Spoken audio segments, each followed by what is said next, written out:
Perkenalkan, kami dari kelas PAIA angkatan 2022. Di sini kami akan memenuhi tugas final kami bahasa Indonesia, yang dimana kami akan mewawancarai salah satu dosen di IAIN Kendari. Sebelumnya, perkenalkan, nama saya Syahreni selaku editor, dan di sebelah kanan saya perkenalkan, nama saya Cynthia Saptri Majid selaku pewawancara. Perkenalkan, nama saya Delsa Fitria selaku dokumentasi. Saya Fitrayani Afiyajifaka sebagai admin.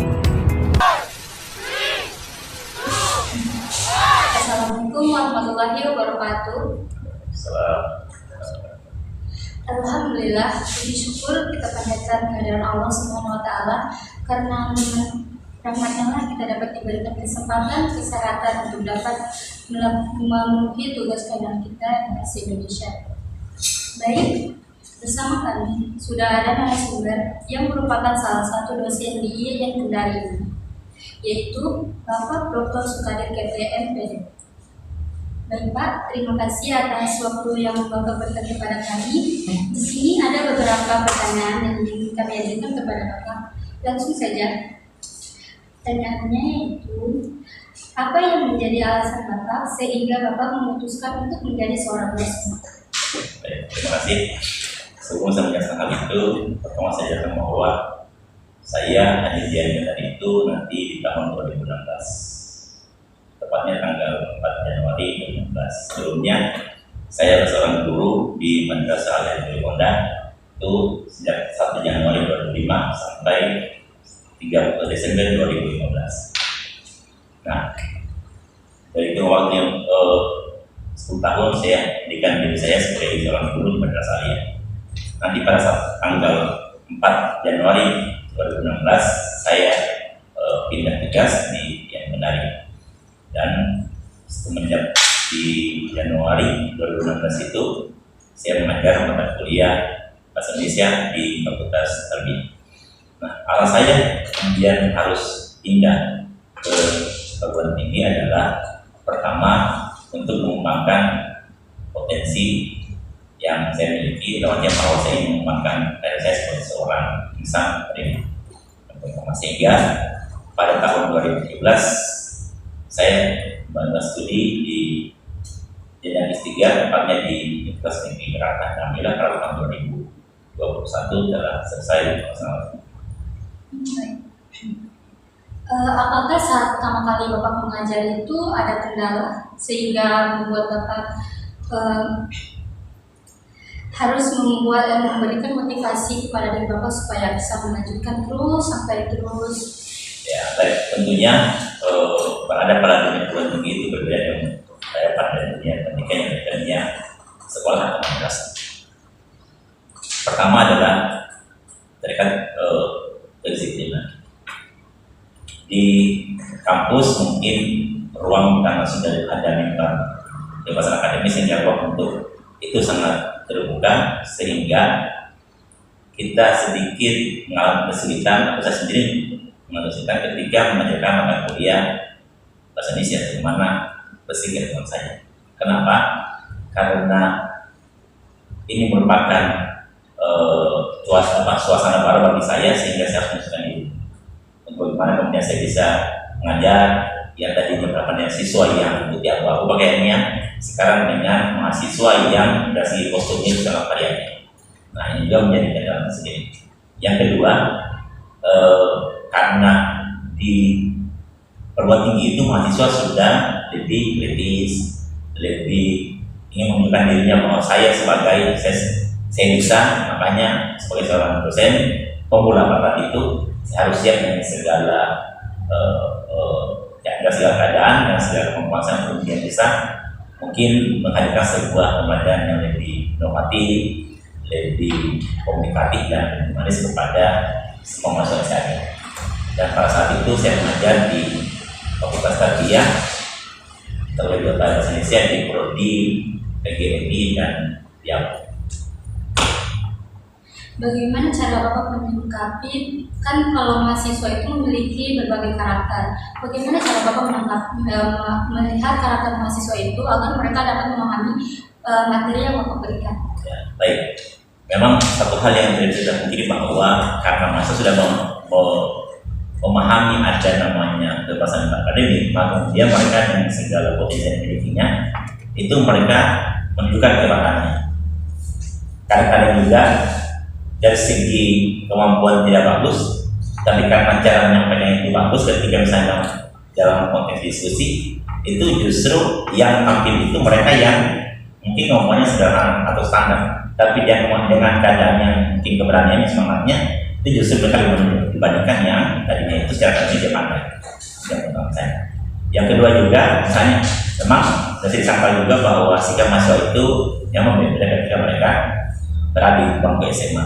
Nah itu juga saya alami sendiri, makanya ruang yang berbeda itu kemudian saya manfaatkan untuk kemudian melihat sebenarnya mana mereka yang disiplin, mana mereka yang mau belajar, mana yang mau datang untuk segera hadir saja. Nah, karena ya mereka hanya bahwa kampus itu berbeda dengan di SMA atau di Alia. Nah, mungkin berangkat dari pengalaman itu sama mereka datang yang kadang terlambat tidak masalah. Padahal sebelum kuliah dibuka atau diperkenalkan itu sudah disepakati namanya kontrak perkuliahan, dibuat perjanjian apa yang disepakati dan dijalankan. Kaitan dengan mahasiswa yang mereka juga dengan segala pemikirannya dan segala hal yang berhubungan kepada saja bahwa ini bukan lagi sekolah, ini bukan lagi madrasah, ini sudah kampus, artinya berbuat tinggi. Mungkin mereka sudah inginnya bebas karena sudah tidak menjaga lagi, sehingga tidak sama mereka juga menganggap bahwa itu tidak terlalu penting. Yang penting kita datang tidak masalah.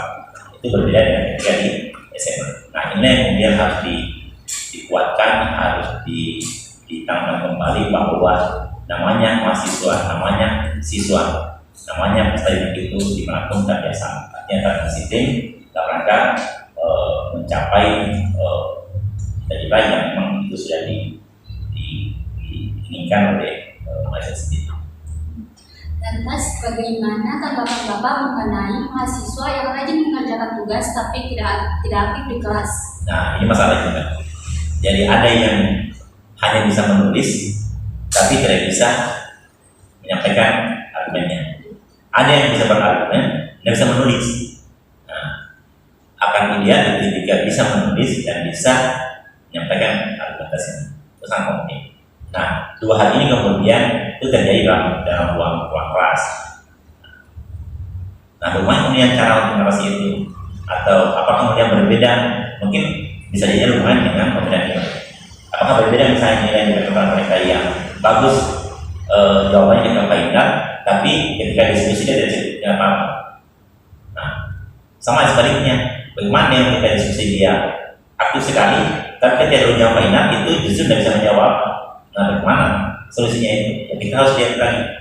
Nah, mungkin ada nilai-nilai tersendiri yang bisa kita berikan ketika diskusi. Mungkin ketika dia aktif, ada pertanyaan yang menjawab, atau misalnya dia nanti sebenarnya dia ditanya dia menjawab, itu mungkin bisa dipertimbangkan kemudian diberikan nilai yang sesuai dengan kemampuannya. Nah, sebaliknya mereka yang tidak bisa memberikan argumentasi atau dia hanya bisa menjawab ujian final itu, kemudian dia yang juga tidak kemudian jauh lebih baik dari mereka yang tidak sama sekali. Nah, itu juga perlu ditinjau. Mungkin secara konsep dia bisa, tapi mungkin tidak bisa sampaikan dengan bohong. Oleh karena ini harus kita lihat dengan dua hal yang berbeda. Ya seperti itu. Tapi bahwa mereka tidak juga pasti tidak, karena mungkin satu sisi dia kuat secara konsep, tapi tidak kuat secara argumentasi. Ya, sementara satunya dari setiap kuat tapi konsepnya tidak. Itu juga harus dilihat secara utuh, tidak boleh setengah-setengah. Lantas Bapak kan sebagai orang yang pernah menempuh pendidikan, tentu Bapak pernah mengalami kejenuhan saat belajar. Bagaimana cara Bapak mengatasi hal tersebut? Nah, bagi mahasiswa maupun berada, baik dia baru masuk kampus atau sudah lama di kampusnya, sudah lama menjalannya di kampus ini, memang ada hal-hal yang memang sampai pada jenuhnya. Sama ketika saya pada studi di BNJ itu, ketika sampai pada jenuh karena mungkin bebannya berat, belum lagi dengan keluarga, belum lagi tugas yang selesaikan. Nah, makanya kita juga harus pandai-pandai pandai-pandai menyiasati, ya. Misalnya kan masih juga pasti kalau dia bos misalnya itu bebannya berat, ya kan? Misalnya dia harus kirimannya belum datang misalnya, sementara tugasnya banyak, itu berpengaruh juga itu. Yang sering mengkiri itu masih pengaruh ya. Sebaliknya kalau dia tanggal kemudian misalnya, masa itu dia lebih agresif, lebih antusias karena kantornya masih berisi, semangat banyaknya tinggi kan begitu. Nah, itu juga ada dua hal yang mesti dipikir juga itu. Nah, kalau kemudian itu ada pada diri mahasiswa, sebaiknya pandai-pandai lah. Artinya ketika misalnya ada masalah ya, tinggal kembali saya kepada berdoa saja, mudah-mudahan masalah itu cepat diselesaikan. Kemudian Allah memberikan kemudahan atas segala masalah itu sehingga kita terus bisa melakukan kegiatan dalam rangka yang pelaksanaan kuliah seperti itu. Jangan terlalu cepat asa gitu. Karena kita apalagi misalnya baru masuk kuliah, baru di semester 1, kemudian ada masalah langsung misalnya tidak siap dengan masalah itu. Kampus ini sangat dinamis, ya. Masing-masing dosen punya karakter yang berbeda-beda. Ada yang orang yang karakternya itu santai, ada yang keras, ada yang mau ditemui kapan saja, ada juga harus dengan misalnya disembah-sembah misalnya kan. Nah, itu mahasiswa harus kita melihat itu, tidak boleh tidak boleh lalai karena karakter orang itu berbeda-beda. Yang seperti itu, maksudnya juga. Apa motivasi yang Bapak berikan untuk kami sebagai calon pendidik nanti agar bisa jadi tenaga pendidik yang baik ke depan? Ya, Anda kuliah di Fakultas Tarbiyah yang notabene adalah calon pendidik. Nah, dulu hari ini itu sangat dituntut untuk agar bisa bersaing. Saat ini sudah era digitalisasi, generasi Z kan, milenial. Nah, manusia juga itu harus mampu mengikuti perkembangan zaman, tapi tidak kebablasan, kan begitu. Tapi kan kemudian juga karena sudah eranya sangat berkembang, lalu kemudian juga tidak mau tahu, ya. Nah, semua calon pendidik yang mesti ditanamkan oleh calon pendidik ketika nanti kelak kepada masyarakat adalah pertama, tumbuhkan sikap akhlak yang mulia. Guru itu dikubu dan dididik, diteladani dari segi akhlaknya, dari segi sopan santunnya, komunikasinya. Ini yang paling penting. Kalau persoalan misalnya kemampuannya ini bisa dengan membaca lagi, dan memang belajar itu tidak berhenti sampai ketika dapat gelar 1, 2, S3 enggak. Membaca itu berapa saja. Sudah kita masih mau untuk membaca karena masih banyak hal yang kita butuhkan untuk bisa menampung kita. Caranya jangan membaca. Karena itu saya mungkin bisa membuat Anda semua kelak berkegiatan masyarakat menjadi seorang pendidik.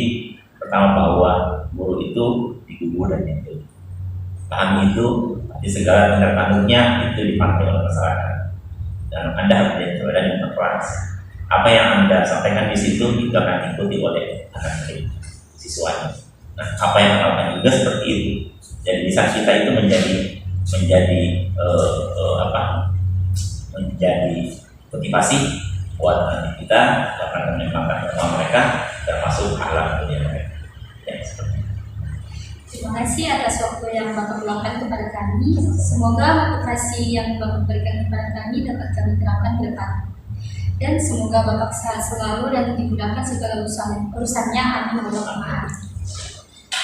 Baik, itulah hasil wawancara kami kepada narasumber yang merupakan salah satu dosen di IAIN Kendari, yaitu Bapak Dr. Sukari KT MPD.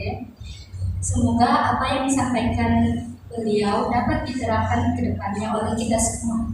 Cukup sekian dari hasil wawancarai kami hari ini.